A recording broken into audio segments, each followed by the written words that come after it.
Good morning बच्चों, good morning. तो differentiation तो हमने निपटा दिया। अब बारी है बड़े भैया इंटीग्रेशन की। तो पहले कुछ एग्जाम्पल की मदद से यह समझते हैं कि बड़े भैया की जरूरत क्यों पड़ी। तो पेन कॉपी लेकर के तैयार हो जाइए सीखने के लिए। चलिए शुरू करते हैं। एक एग्जाम्पल ले लेते हैं। सपोज किया ये सरफेस है, ओके, और इस पे एक ब्लॉक रखा हुआ है। इस ब्लॉक पे हमने 5 न्यूटन का फोर्स लगाया, राइट। हम कंटिन्यूअसली 5 न्यूटन का फोर्स लगा रहे हैं और इस फोर्स की वजह से ये ब्लॉक x = 0 से खिसक करके x = 10 पे आ गया। यहां पे ये ब्लॉक आ गया, राइट। अगर हमसे कोई पूछे कि इसमें, इस प्रोसेस में वर्क कितना हुआ, तो आप 9th क्लास में पढ़ चुके होंगे कि वर्क इक्वल टू क्या होता है, force into displacement. I think इसकी बेसिक आइडिया आपको 9th क्लास में मिल गई होगी। तो उस फॉर्मूला को हम यहां पे लगाएंगे कि भाई 5 न्यूटन का फोर्स लग रहा है और इसने इसे 10 मीटर का डिस्प्लेसमेंट दिया, तो सीधा सीधी 5 10 या 50 जूल इसने वर्क किया। कोई दिक्कत नहीं, क्लियर ये बात। लेकिन अगर इसी में थोड़ा सा ट्विस्ट कर दूं कि भाई ये 5 न्यूटन का कांस्टेंट फोर्स नहीं लग रहा है, फोर्स लग रहा है वेरिएबल 5 + x का, यानी x = 0 पे ये फोर्स ठीक है, आप कहोगे F0 5 न्यूटन है, लेकिन यहां पहुंचते पहुंचते वही फोर्स 10th पोजीशन पे, मतलब x = 10 मीटर पे 5 नहीं है, 5 + x की वैल्यू 10 15 न्यूटन। और यहां से वहां तक, यानी 5 न्यूटन से 15 न्यूटन तक वो कंटिन्यूअसली वेरी कर रहा है, यानी फोर्स कहीं भी कांस्टेंट नहीं है, हर जगह अलग अलग है, राइट। तब अब अगर आप लिखना चाहते हो वर्क, तो फॉर्मूला ठीक है, आपको पता है फोर्स इंटू डिस्प्लेसमेंट, पर भैया कौन सा फोर्स? फोर्स तो कहीं 5 है, कहीं 6 है, कहीं 7 है, इसे 5 से लेकर 15 तक कंटिन्यूअसली हर पॉइंट पे वेरी कर रहा है। यानी मैथमेटिकली यहां इनफाइनाइट नंबर ऑफ पॉइंट्स हैं और फोर्स की इनफाइनाइट वैल्यूज है, तो कौन सा वैल्यू ले यहां पे? समझ रहे हो? जब चीजें वेरिएबल हो जा रही हैं, कंटिन्यूअसली वेरी कर रही हैं, तो प्रॉब्लम यह आ रहा है कि उस वेरिंग सिचुएशन में कौन सा वैल्यू ले। ओके, एक और एग्जांपल लो, एक और एग्जांपल से इसको समझते हैं। आप एरिया निकालना जानते हो, मेंसुरेशन में आपने काफी पढ़ा है, ट्राइंगल का, रेक्टेंगल का। ओके, चलो एक छोटा सा एग्जांपल ले लिया। ये रहा मेरा ट्राइंगल, ये ट्राइंगल है, ओके। यहां से यहां तक दूरी है 10 और ये हाइट है इसका 5, राइट एंगल ट्राइंगल है। मैं आपसे पूछूं कि इसका एरिया बताओ, आप कहोगे सर क्या बच्चों वाला क्वेश्चन पूछ रहे हो, कौन नहीं जानता है कि राइट एंगल ट्राइंगल का जो एरिया होता है half into base into height होता है। ठीक है भाई, very good very good. Half into base 10 into height 5, 2 × 5 = 10, 25 unit. Okay, clear. अगर मैं कहूं कि रेक्टेंगल, इससे रेक्टेंगल बना दूं तो भी आप निकाल दोगे आराम से। आप कहोगे और आसान, 5 × 10 50। इन सब जगह पे कोई दिक्कत नहीं है। फिर जब चीजें वैरी करने लगती हैं, लफड़ा तब आता है। अब इसी में जरा देखो, मैंने कहा कि ये कोई स्ट्रेट लाइन नहीं है, ये एक कर्व है इस प्रकार का, इस प्रकार का ये एक कर्व है, और मान लिया कि ये कर्व का इक्वेशन है y = x²। अब मैं कहूं कि इस x = 0 से x = 10 के बीच जरा ये एरिया बताओ, ये एरिया बताओ। ओके, ना ये ट्राइंगल है, ना ये रेक्टेंगल है, ये एक कर्व है जिसका इक्वेशन y = x² है। कैसे एरिया निकालोगे? इस y की वैल्यू हर जगह अलग अलग है और वो इसके स्क्वायर से वेरी कर रहा है, तो बताइए कैसे एरिया इस केस में निकालेंगे? है कोई फॉर्मूला? तो जब चीजें कंटिन्यूअसली वैरी करने लगे और तब सम ऑफ टोटल निकालना हो तो हमारे पास कोई फिक्स फॉर्मूला नहीं होता। ओके, तो अब आप देखो इस सिचुएशन में मैथमेटिक्स में क्या उपाय अपनाया गया।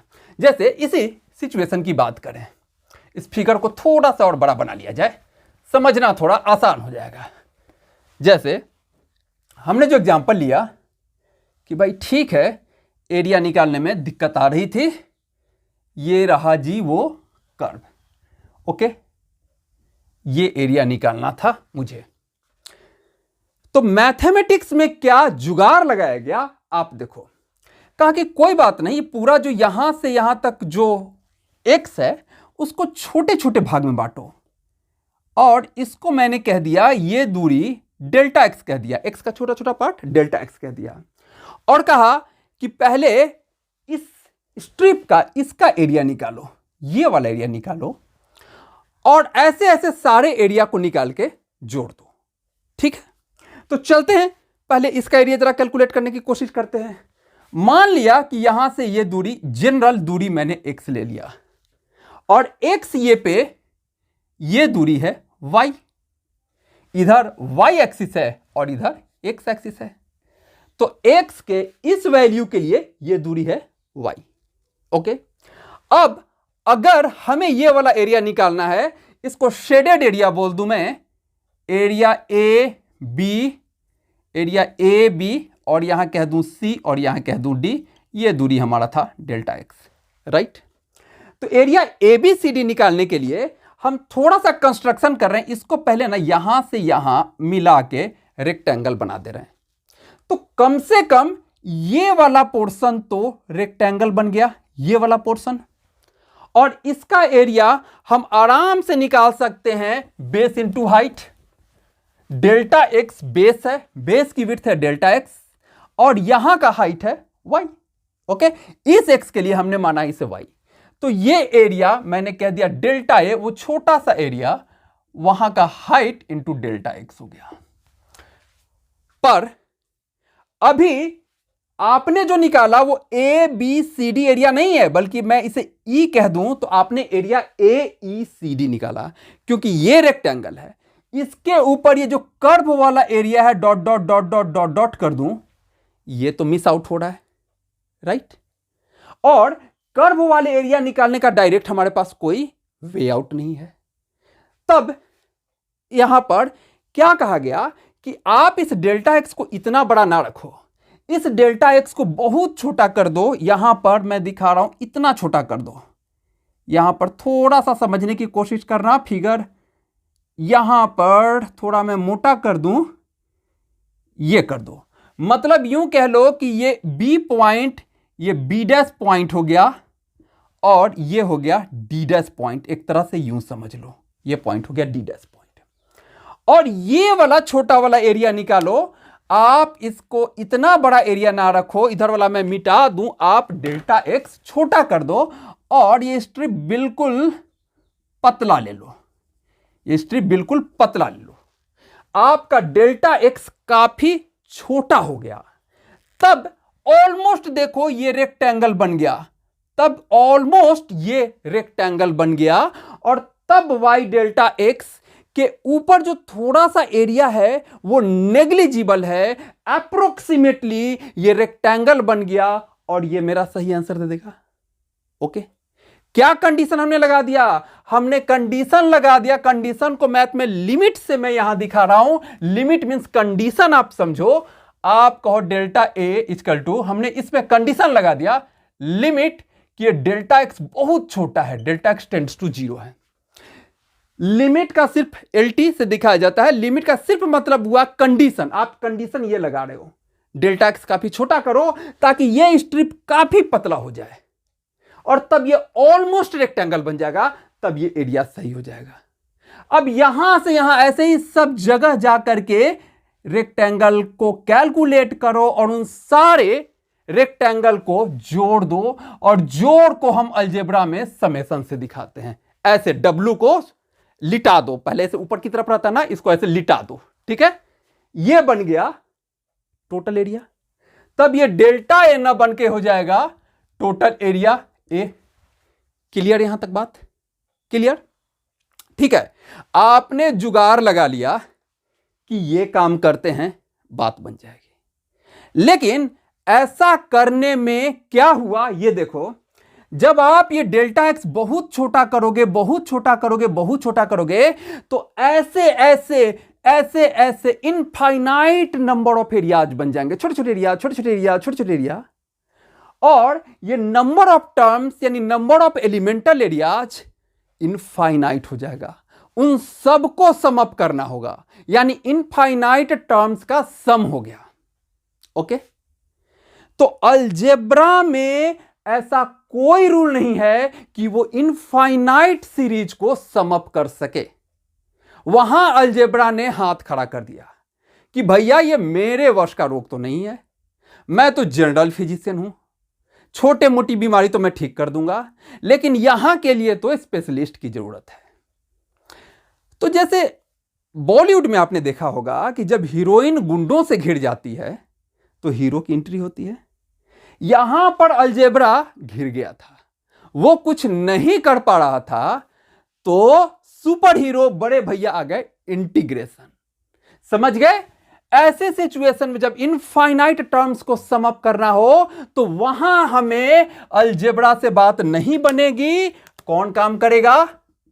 इंटीग्रेशन। इंटीग्रेशन। तो इंटीग्रेशन को हम डिफाइन कैसे कर सकते हैं? देखो, इंटीग्रेशन यहां लिखो, इंटीग्रेशन इज द मेथड, जो हमने किया वहीं से इसका डेफिनेशन बन जाएगा, इज द मेथड, किस चीज का मेथड? टू सम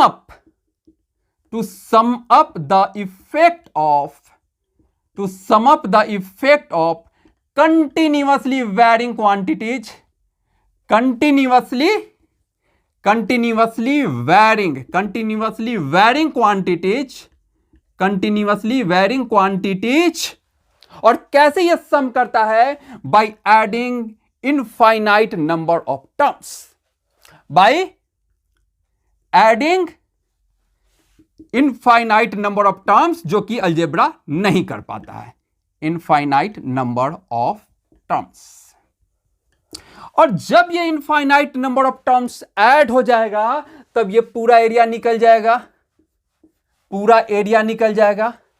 तो आप कहोगे कि ज्योमेट्रिकली इंटीग्रेशन क्या देता है? Geometrically integration is area under y x curve. सीधा सीधी geometrically integration is area under y x curve. Y x curve पूरा एरिया आपने निकाल लिया। डिफरेंशिएशन का ज्योमेट्रिकल मीनिंग क्या था? टेंजेंट का स्लोप। ओके, इंटीग्रेशन का ज्योमेट्रिकल मीनिंग क्या है? Area under curve. क्लियर? यहां तक कहानी क्लियर हो गया। अब चलो, एक बात तो आप जान गए कि इंटीग्रेशन जो है, एक्सक्यूज मी, एक बात तो आप जान गए कि इंटीग्रेशन क्या है? समेशन। ओके, चलो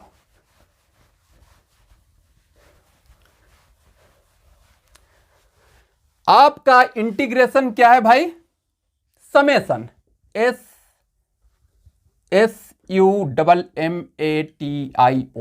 यही है ना इंटीग्रेशन? समेशन है। ओके, अब समेशन का पहला लेटर क्या है? एस। ओके, एस का सर पकड़ के ऊपर खींचो और पैर पकड़ के नीचे खींचो, तो यह बन गया ऐसे। क्लियर? यही सिंबल है इंटीग्रेशन का, यही बन गया आपको symbol of integration. Symbol of integration. तो बेसिकली जब अलजेब्रा ने यह काम नहीं किया तो आप कहोगे क्या कि यहां पर हमें इंटीग्रेट करना पड़ेगा, तो हमें सिग्मा नहीं, हम सिग्मा नहीं देंगे। अब हम क्या देंगे यहां सिंबल? ये वाला काम करेंगे y, और डेल्टा एक्स काफी छोटा हो गया है तो उसे डेल्टा एक्स नहीं लिखा जाएगा, उसे y dx लिखा जाएगा। y dx, जहां से जहां के बीच x इक्वल टू x1 से लेके x2 तक, जहां से जहां तक के बीच में वो एरिया निकालना है। क्लियर हुआ? ये है बेसिकली इंटीग्रेशन का मीनिंग। यहां तक कहानी क्लियर? चलो नोट करो।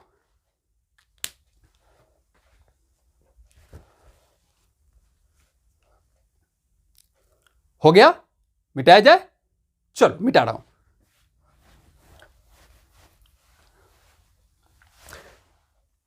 तो यहां तक में हमें यह तो पता चल गया कि बड़े भैया का काम क्या है और क्यों उनकी जरूरत पड़ी। क्लियर ये बात? तो अब इंटीग्रेशन कहां लगाना है, यह तो बात क्लियर हो गया। तो इसके फॉर्मूले जरा देख ले। तो सबसे ज्यादा यूज होने वाला फॉर्मूला, सबसे ज्यादा यूज होने वाला फॉर्मूला, चाहे डिफरेंशिएशन हो या इंटीग्रेशन हो, है power formula. Power formula. Differentiation में याद करो, आपने dx to the power n dx हो गया था आपका nx to the power n minus 1। Okay, integration में x to the power n dx हो जाएगा x to the power n plus 1 by n plus 1। क्या डिफरेंस है, एक पल को देख लिया जाए। वहां n प्रोडक्ट में था, यहां एक तो पावर एक बढ़ गया, n प्लस 1 हो गया, वहां एक घट रहा था, और वही जो पावर है वो डिवीजन में आ जा रहा है। ठीक है, एक तो प्रॉब्लम करो, याद हो जाएगा। Integration x square dx, n की जगह कितना है 2, करो एक्स का power n plus 1 that is 2 plus 1 divided by 2 plus 1। और यहां पर एक चीज और आ जाता है आपका constant of integration c। Okay, अब इसको बताया जा सकता है कि कांस्टेंट ऑफ इंटीग्रेशन क्या है, पर वो अननेसेसरली उतना काम का चीज अभी हमारे लिए नहीं है। ओके, और वैसे भी आप जान लो कि इंटीग्रेशन दो प्रकार का होता है, एक इनडेफिनिट और एक डेफिनिट इंटीग्रेशन। जैसे ये वाला जो है वो, इसको हम कहेंगे इनडेफिनिट। क्यों? क्योंकि यहां बाउंड्रीज नहीं डिफाइंड है कि कहां से कहां तक हमें इंटीग्रेट करना है। जैसे ही बाउंड्री डिफाइन हो जाएगा, जैसे ये कहेगा कि भाई x इक्वल टू 1 से लेके x इक्वल टू 2 तक, तब हमें ये कांस्टेंट ऑफ इंटीग्रेशन की जरूरत नहीं पड़ेगी। तो फॉर द टाइम बिंग के लिए सिर्फ ये ध्यान में रखो कि जहां इनडेफिनिट इंटीग्रेशन होता है, यानी जहां की बाउंड्रीज डिफाइंड नहीं होते हैं, वहां एक कांस्टेंट ऑफ इंटीग्रेशन चला आता है। ठीक है, और वैसे भी फिजिक्स में जो हम अप्लाई करेंगे तो मोस्टली केसेस में बाउंड्रीज के साथ आएगा, तो ये कांस्टेंट ऑफ इंटीग्रेशन वहां नहीं आएगा। क्लियर? क्लियर ये बात? चलो, तो ये इनडेफिनिट है, इसलिए हमने यहां सी लगा दिया। सी को हम बोलते हैं कांस्टेंट ऑफ इंटीग्रेशन। ओके, ये हो गया अब एक्स क्यूब बाई 3 प्लस सी।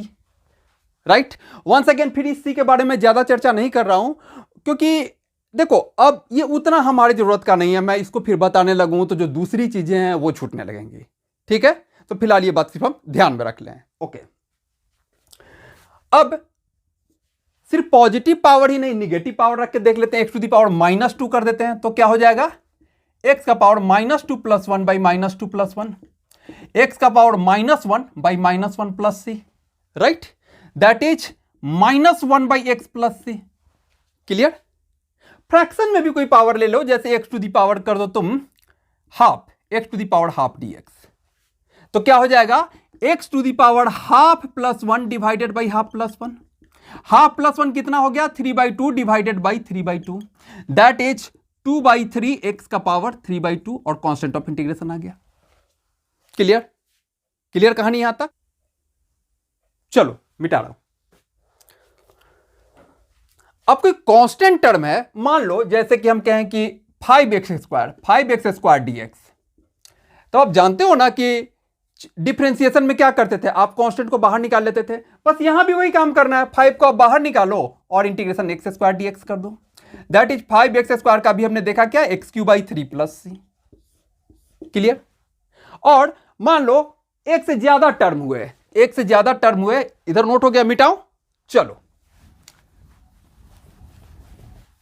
अब एक से ज्यादा टर्म हो गए, सपोज करो हम कहें कि 3x³ plus 5x to the power 5, ये dx। राइट, तो कोई बात नहीं, डिफरेंशिएशन वाली ही बात, इसको अलग से कर दो, इसको अलग से कर दो, राइट। तो 3 बाहर निकालो, पहले मैं इसको कर रहा हूं, 3 बाहर निकाला, एक्स क्यूब का क्या हो जाएगा, एक पावर बढ़ गया, वही पावर नीचे आ गया, प्लस 5 एक्स 5 का क्या हो गया, एक्स टू द पावर 6/6 और प्लस इंडेफिनिट इंटीग्रेशन है, बाउंड्री डिफाइंड नहीं है तो कांस्टेंट ऑफ इंटीग्रेशन आ गया। चलो, तो I think power formula clear हो गया हमें। यहां पर चलो एक डेफिनिट भी कर लिया जाए, मान लो कांस्टेंट ऑफ इंटीग्रेशन हमने कहा ना कि डेफिनिट में नहीं आता है, एक डेफिनिट कर लिया जाए। मान लो हमें एक्स स्क्वायर डी एक्स, ये क्वेश्चन 5 मान लो, इसको 6 कर देता हूं। यहां बाउंड्री मुझे डिफाइंड है, 1 से लेकर 2 तक करना है, ओके। तो अब यहां कुछ नहीं है, पहले आप इस बाउंड्री को भूल जाओ कि कहां से कहां तक करना है। सिंपल आप ट्रीट करो कि इनडेफिनिट इंटीग्रेशन है, that is integration x square D x. तो उसका तो अभी हमने किया ना भाई, क्या हो जाता है, एक्स क्यूब बाई 3। और अब बाउंड्रीज बॉक्स बना के अब बाउंड्रीज लिख दो, कहां से कहां तक, एक्स इक्वल टू 1 से 2। क्लियर, क्लियर ये बात। अब देखो, मान लो आपको कोई एक पेंसिल है, ये एक पेंसिल ले लेता हूं, ये पेंसिल है, ओके। और इस पेंसिल की इस स्केल से, इस स्केल, ये एक स्केल सिंबॉलिकली बना दूं, ये ऐसे, ये ऐसे, ये ऐसे, ये ऐसे, ठीक है, ये एक स्केल हो गया सिंबॉलिकली, ये स्केल हो गया। मैं कहूं कि भाई इस पेंसिल की लंबाई इस स्केल से मापो, तो आप कहोगे ठीक है, इसका ये एंड कहां पे है, सपोज करो ये एंड है x1 पे, और ये टिप कहां पे है, सपोज कर लिया ये टिप है आपका x2 पे, ओके। तो आप कहोगे x2 माइनस x1, इसका लेंथ क्या हो गया, x2 माइनस x1, ओके। ये बड़ा वाला लिमिट में से छोटा वाला घटा दिए, क्लियर। वही काम यहां भी करेंगे, वही काम हम यहां भी करेंगे। अब ये कहां से कहां तक निकालना है हमें, 1 से 2 तक। सबसे पहले कांस्टेंट को बाहर कर दो, कांस्टेंट में का हमें कोई काम नहीं है, वो तो कॉमन चीज है। कहां तक हो गया, 1 से लेकर 2 तक। अब 1/3 बाहर है, एक बार अपर लिमिट माइनस दूसरी बार लोअर लिमिट, जैसे अभी पेंसिल का निकाले। तो अपर लिमिट क्या है, x की जगह 2, तो 2 का क्यूब माइनस लोअर लिमिट क्या, 1, तो 1 का क्यूब, यानी 1/3 देखो, 8 माइनस 1 दैट इज हो गया 7/3। यहां कांस्टेंट का कोई चक्कर ही नहीं है, आप लिमिट निकालो जो इसकी दी हुई है कि कहां से कहां तक है, वहां से वहां सीधे वैल्यू पुट करो, निकल गया 7/3 आ गया answer. Clear, clear, power formula clear. चलो नोट करो, मिटाओ, चलो मिटा दो। अब इसके दूसरे फॉर्मूले पे जाने से पहले इसकी एक प्रॉपर्टी समझ लेते हैं। आपको इंटीग्रेशन के बारे में कहा जाता है कि इंटीग्रेशन डिफरेंशिएशन का रिवर्स प्रोसेस है। इंटीग्रेशन की क्वालिटी है कि इंटीग्रेशन डिफरेंशिएशन का रिवर्स प्रोसेस है। अब ये क्या कहना चाहता है, अभी इसकी चर्चा होगी, पहले मैं इसकी जो प्रॉपर्टी है उसको लिख लेता हूं। कहना चाह रहा है कि integration is the reverse process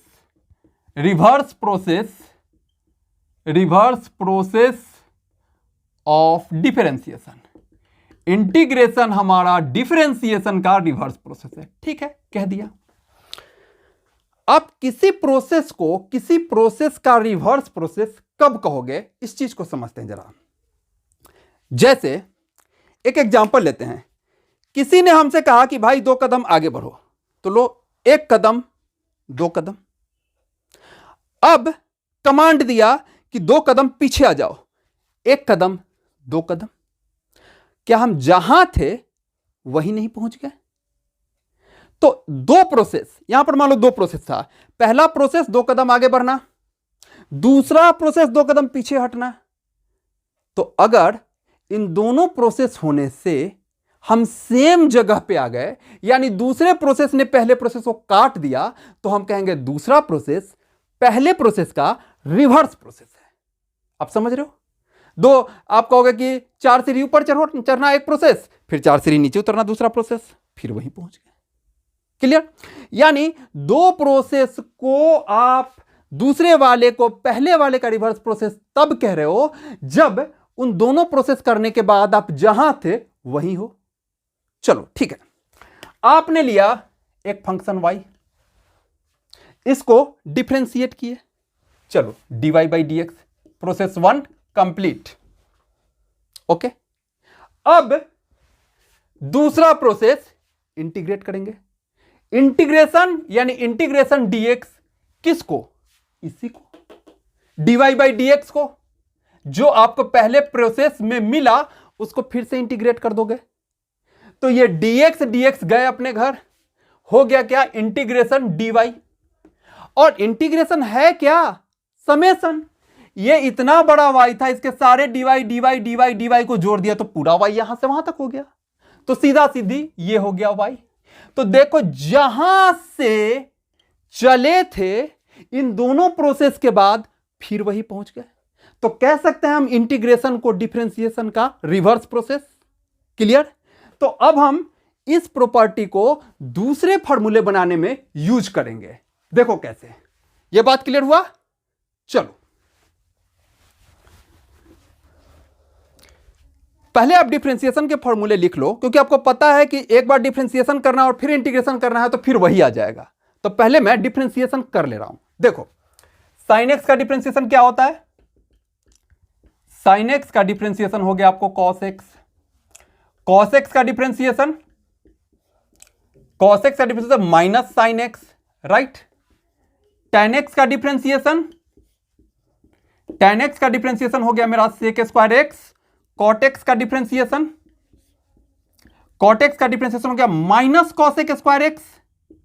clear? याद है? sec x का डिफरेंशिएशन हो गया हमारा sec x into tan x, और cosec x का डिफरेंशिएशन हो गया minus cosec x into cot x, right. दो फॉर्मूला और इंपॉर्टेंट में e to the power x का डिफरेंशिएशन सेम रह जाता है, e to the power x, और log x का डिफरेंशिएशन 1/x। क्लियर? हम जानते हैं, पढ़ चुके हैं हम डिफरेंशिएशन में ये बात। आपने कहा कि प्रोसेस को डिफरेंशिएट करें और जो आया उसको इंटीग्रेट करें तो फिर हम वहीं पहुंच जाएंगे। तो भैया साइन को डिफरेंशिएट किया, पहुंचे कॉस, यानी कॉस को इंटीग्रेट कर देंगे तो मिल जाना चाहिए हमें साइन। क्लियर हो रहा है ये बात? लो हमारा बन गया फॉर्मूला। हम कहेंगे integration cos x dx equal to sine x। यहां से रिवर्स यहां पहुंच गए और सब में वही कर देते हैं। यहां से बन जाएगा integration of sine x dx। अब ये माइनस है ना, तो माइनस को इधर एडजस्ट कर दो, माइनस cos x। क्लियर? और यहां एक बात ध्यान में रखना फिर कि इंटीग्रेशन में पहला ही दैट इज साइन ही निगेटिव है। क्लियर? चलो अब यहां से बन गया कि integration of sec square x dx बन गया आपका tan x। यहां से हो गया cosec square x dx equal to minus cot x। यहां से हो गया आपको देखो sec x tan x क्या बन जाएगा? sec x। तो बस डायरेक्ट यहीं से कोरिलेट करो, फॉर्मूला बनता जा रहा है sec x, और यहां से हो गया integration cosec x cot x minus cosec x, cosec x cot x dx, ये हो गया माइनस cosec x। क्लियर? इन दोनों को भी निपटा लिया जाए।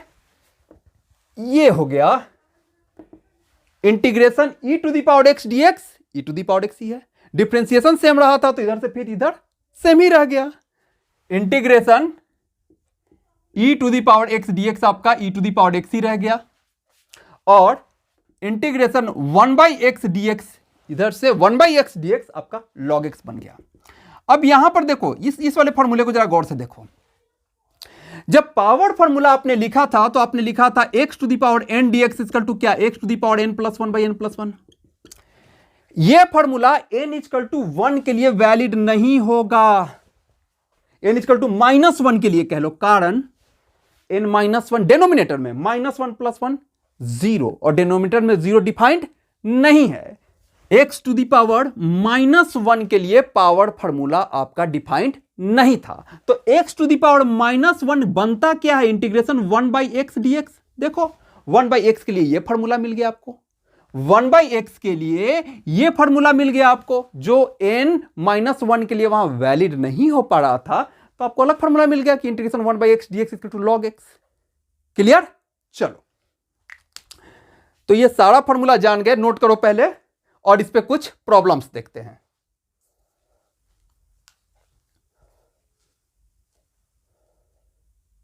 मिटाऊं? चलो मिटा रहा हूं।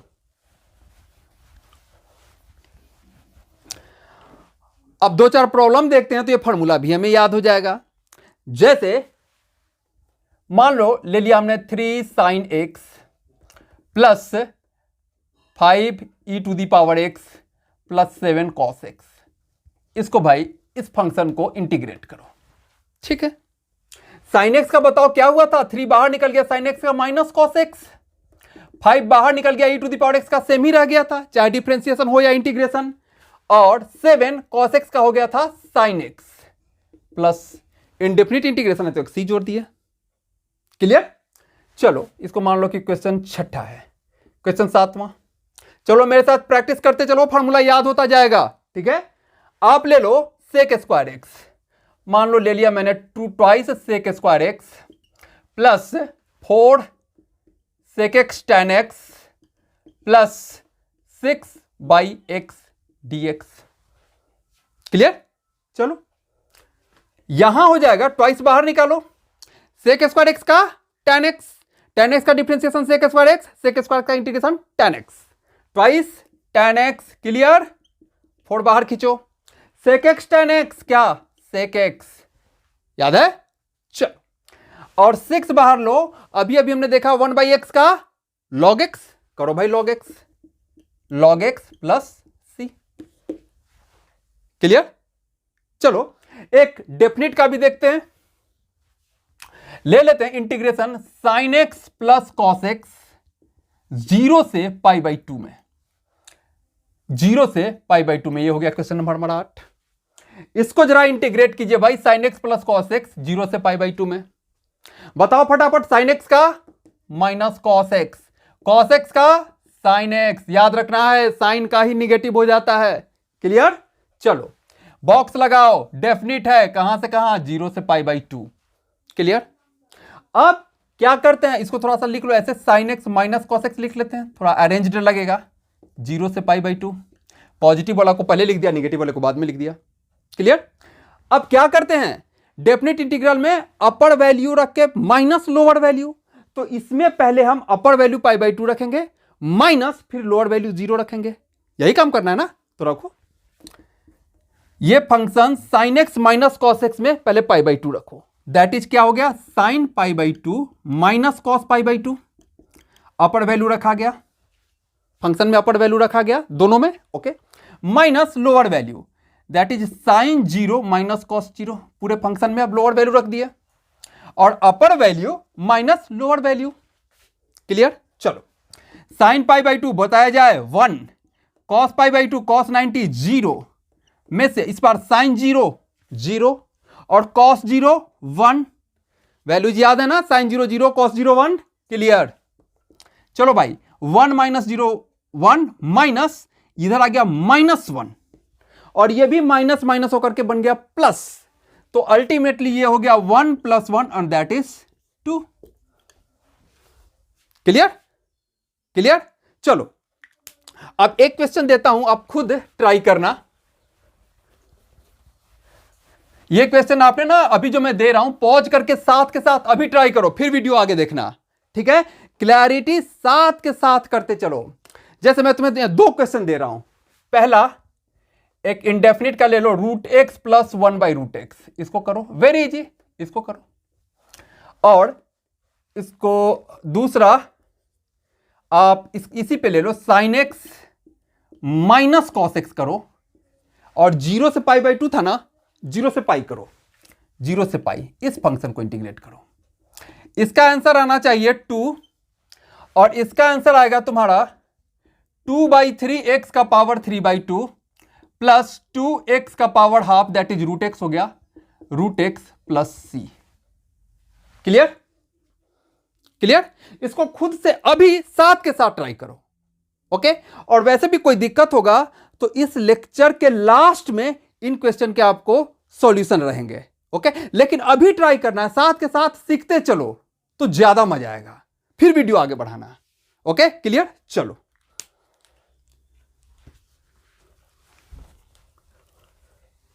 मिटाऊं, चलो। ओके, अब कई बार ना डायरेक्ट एक्स में नहीं रहता है, एक्स के फंक्शन में रहेगा, तब क्या करेंगे? जैसे देखो, आपने फॉर्मूला देखा भाई कि 1/x dx इक्वल टू आया, आराम से आप कर दोगे log x।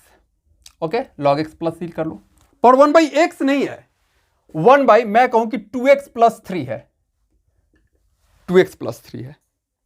तो डिफरेंशिएशन में जो टेक्निक अपनाए थे, आप x की जगह 2x प्लस 3 है, 2x प्लस 3 को z मान लेते हैं, 2x प्लस 3 को आप अपने दिमाग में z मान लो। ओके, तो आप बेसिकली कर क्या रहे हो, इसको आप z में ले जा रहे हो, जो बात x में है उसको आप अब z में ले जा रहे हो, यानी आप सब्स्टिट्यूट कर रहे हो इसकी जगह z, और सब्स्टिट्यूट करके आसान बनाने की कोशिश कर रहे हो। तो आप इसे कहोगे क्या? Integration by substitution. Integration just नाम है, और क्या कि सब्स्टिट्यूट करके बना रहे हैं, तो हो गया इंटीग्रेशन बाय सब्स्टिट्यूशन, और क्या? सब्स्टिट्यूशन। ठीक है, अब इंटीग्रेशन बाय सब्स्टिट्यूशन में हमें ध्यान में क्या रखना है, अगर आप इसको z में ले जा रहे हो तब तो आपको dx को भी dz में ले जाना पड़ेगा, तब कंप्लीट बनेगा ना फंक्शन ऑफ z dz। ये फंक्शन ऑफ x था तो dx था, तो अब x को आप z में ले जा रहे हो तो function of z dz। Clear? Okay, तो dx से dz में आप कैसे ले जाओगे? देखो, अगर मैं dx को dz बाई dx से मल्टीप्लाई कर दूं, तब ये dx dx खत्म और dz बन जाएगा, और dz बाई dx आपका क्या है? Differentiation of z with respect to x, यही है ना? dz बाई dx आपका है differentiation of z with respect to x। Clear? Clear? तो अगर आपको यहां dz बाई dx मल्टीप्लाइड है, dx के साथ ये dz बाई dx मल्टीप्लाइड है, तब तो आप वहां डायरेक्ट dz लिख पाओगे, नहीं तो मुश्किल आएगी, कुछ जुगाड़ लगाना पड़ेगा। अब देखो, 2x प्लस 3 को आपने z माना, जरा गौर से समझो, गौर से समझो। अगर इसे आपने z माना है तो जब dz बाई dx क्या होगा? यहां 2, इसका डिफरेंशिएशन 2, राइट? क्या यहां 2 है? नहीं है, तो यहां 2 से मल्टीप्लाई कर दो, इसको 2 से मल्टीप्लाई कर दो और 2 से डिवाइड कर दो। अब ये 2dx dz बन जाएगा, क्योंकि 2 बेसिकली क्या है यहां? dz बाई dx, और dz बाई dx अगर dx के साथ हो तो हम उसे डायरेक्ट dz लिख सकते हैं। तो dz बाई dx यहां 2 है, वो dx के साथ है, तो डायरेक्ट हम 2dx को dz लिख देंगे, और ये कांस्टेंट 2 को नीचे वाले को हम बाहर लेके चले आएंगे। बात समझ में आई? तो यहां से आप क्या करोगे कि यहां से ऊपर वाले 2 को रहने दो, 2dx, नीचे वाला 2 का कोई काम नहीं है, वो तो हम अपने से इंट्रोड्यूस किए थे ताकि ऊपर 2 ला सकें। चलो, बाई 2x प्लस 3। ओके, तो ट्वाइस dx, अब देखो ट्वाइस dx को हम डायरेक्ट dz लिख देंगे, ये ट्वाइस हमारा 2x प्लस 3 का डिफरेंशिएशन ही तो है, यानी ये dz बाई dx ही तो है, और dz by dx multiplied by dx रहे, देखो dz by dx multiplied by dx रहे, तब हम डायरेक्ट dz लिख सकते हैं। तो चलो, यहां पर ऊपर वाले को आप डायरेक्ट dz लिखो, और 2x प्लस 3 क्या बन गया मेरा? z। ये हाफ बाहर रहने दो, अब तो डायरेक्ट मेरा ये फॉर्मूला बन गया। आपने सब्स्टिट्यूट करके आसान कर लिया काम ना, तो ये अब डायरेक्ट फॉर्मूला लगाओ, half log z plus c, और z आपका क्या था? आपका z था 2x प्लस 3, तो फिर इसको 2x प्लस 3 लिख दो, इंटीग्रेशन तो हमारा निकल गया ना। आप लिख दो half log 2x plus 3 plus c, ये इसका इंटीग्रेशन आ गया। क्लियर नहीं हुआ? चलो एक दो और एग्जांपल्स देखते हैं। चलो इसको नोट करो, एक दो और एग्जांपल देखते हैं, क्लियर हो जाएगा, अभी 1 मिनट में क्लियर हो जाएगा। चलो मिटाओ।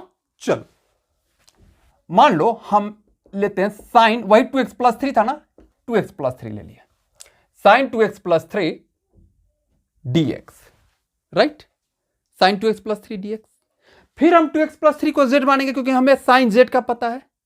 तो जो 2x+3 का डिफरेंशिएशन होगा दैट इज 2, वो dx के साथ यहां कर दो, ये यहां 2 कर दो, तो उसके बदले यहां पर हाफ कर दो, यहां पर हाफ कर दो।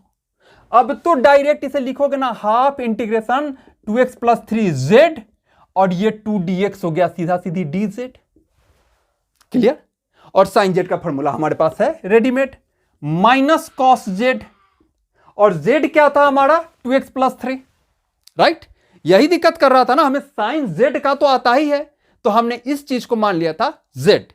तो ये हो गया हमारा -12 cos 2x+3 plus c, clear. हम सब्स्टिट्यूट करके एक वेरिएबल से दूसरे वेरिएबल में चले जा रहे हैं ताकि हमारा फॉर्म डायरेक्ट फॉर्मूला फॉर्म में आ जाए। एक और क्वेश्चन देखो, इसको नोट करो, एक और क्वेश्चन देखते हैं, मिटाओ। चलो, जब बातें फंसने लगती हैं तो कुछ वे आउट ढूंढना पड़ता है। यहां हमने सब्स्टिट्यूट करके वे आउट ढूंढ लिया। अब एक और क्वेश्चन देखो, जैसे इंटीग्रेशन में कहूं sec to the power 4x और sec to the power 4x tan x, okay, sec to the power 4x tan x dx, right. अब आपको पता है कि sec x का differentiation sec x tan x होता है, तो अगर मैं sec x को z मान लूं और एक sec x इस tan x के साथ जोड़ दूं तो sec x tan x sec x का डिफरेंशिएशन है और वो dx के साथ मिलकर के डायरेक्ट dz बन जाएगा। आपको पता है ना कि d sec x by dx जो होता है sec x tan x होता है, ओके। आप sec x को z मान लो अगर, तो आपने निकाल लिया dz by dx equal to sec x tan x, right.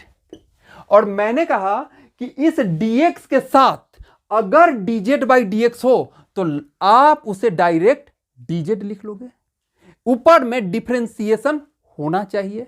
तो लो यहां से एक sec x को इसके साथ भेज दो, यही डिफरेंशिएशन है ना sec x का, sec x का डिफरेंशिएशन यही है ना sec x tan x। तो ये मेरा dz बाई dx बन जाएगा, और dz बाई dx मेरे dx के साथ अगर आ जाए तो डायरेक्ट dz बन जाता है। डायरेक्ट हम ट्रांसफॉर्म कर दिए, डायरेक्ट हम सब्स्टिट्यूट करके z में इजी फॉर्म में लेके चले आए। अब आप यहां पर sec x को z मानोगे तो डायरेक्ट ये z³ और ये पूरा dz बन गया, और आपका हो गया z to the power 4/4 plus c, और z क्या था sec x, यानी हो गया sec 4x by 4 plus c, ये आ गया, क्लियर। चलो इसी पे एक दो क्वेश्चन देता हूं, ट्राई करो।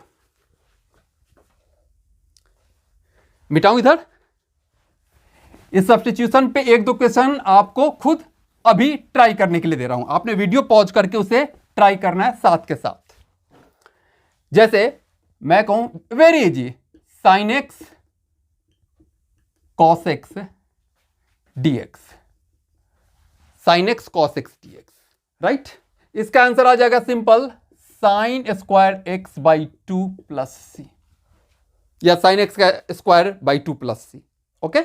एक और क्वेश्चन लो, log x बाई x, ये फंक्शन है आपका dx, इसका भी log x का स्क्वायर बाई 2 प्लस सी। ये दोनों क्वेश्चन अभी वीडियो पॉज करके ट्राई करो, ठीक।